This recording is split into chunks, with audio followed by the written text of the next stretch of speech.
let me tell you a story. Some stories are so wild, you just can't make them up. This is one of them. It's a story about pure chaos, about survival, and about some, let's just say, very unusual weapons. And that's exactly where this all kicks off. See, there was no plan B. We didn't have modern gear. All we had was this sudden, heart-pounding realization that everything had gone completely sideways, and that we were about to defend our lives with a couple of museum pieces. It all started with a sound. You know, the kind of sound that doesn't just hit your ears, it goes right through your bones. Just a single, unbelievably brutal crack. It wasn't a gunshot. No, this was heavier, more primitive. It was the sound of someone using the simplest tool imaginable, a sledgehammer, with maximum force to tear apart the very thin illusion of security we had. That wooden fence, it never stood a chance. It just exploded. I mean, splinters went flying everywhere like shrapnel. And in a single heartbeat, the barrier between our world and whatever was coming was just gone. Just a big, gaping hole. And through that hole, they came. Not one guy, not two, a dozen of them. All their faces wiped clean by black balaclavas. They just poured onto the property like a silent, charging wave armed with baseball bats and pure, raw violence. And they were coming straight for the house. Straight for us. Okay, so you're probably asking, how in the world does someone end up here, facing down a dozen guys with nothing? To really get the chaos of that moment, you have to understand the job. So let's rewind. We called ourselves the Fitzies. We weren't some official company or anything, nah. We were just a collection of guys you called when things got, when they got complicated. Think ex-boxers, nightclub bouncers, basically guys who knew how to handle trouble because we'd been around it our whole lives. And my own path to get there was pretty standard for our crew. I was a pro boxer for a bit, so I learned how to take a punch and how to give one. That naturally led to bouncing at nightclubs, where you learn to read a room, de-escalate, or, escalate if you have to.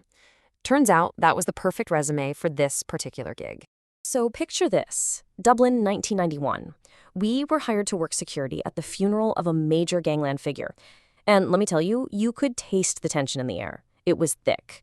We all knew the rival gang would see this as an opportunity, a chance for their younger guys to make a name for themselves, a rite of passage, an initiation. Which brings us right back to that front door and the chaos pouring through it. The moment they smashed the fence, they were smashing through the front door. There was no time to think. The fight was just inside, a swirling, violent mess in the tiny hallway of this family's home.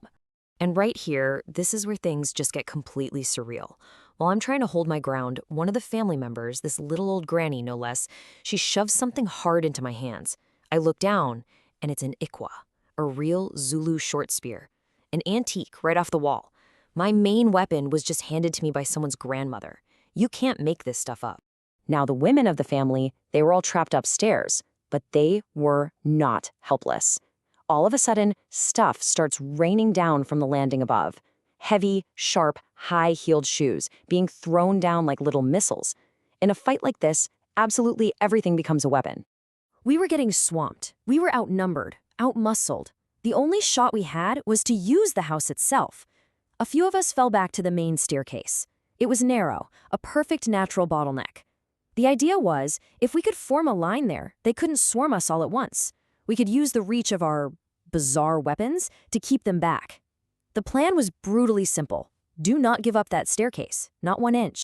So the entire fight, all the shouting, the chaos, the violence, it all just boiled down to this one single terrifying point of focus, the top of that staircase.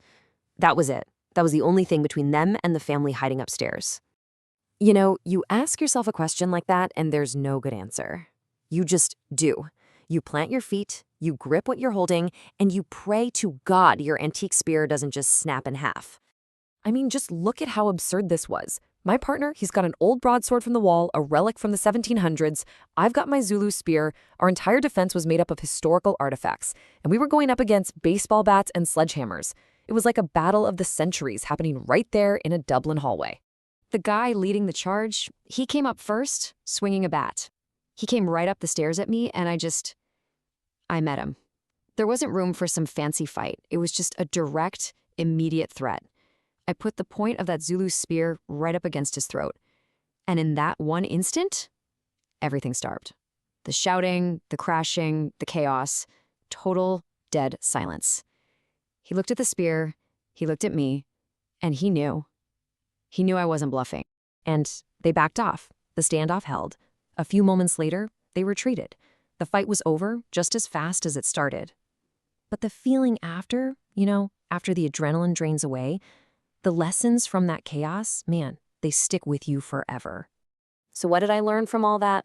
First, that any sense of control you think you have is an illusion.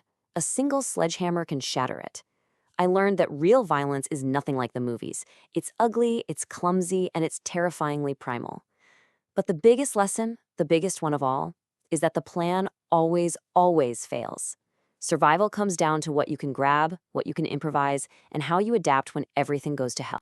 So that's the thought I want to leave you with. When your own fence splinters and the unexpected comes charging through your door, when all your careful plans are suddenly worthless, what are you going to reach for? What's your broadsword? What's that unlikely tool, that hidden resource you'll find in your own hands to hold the line?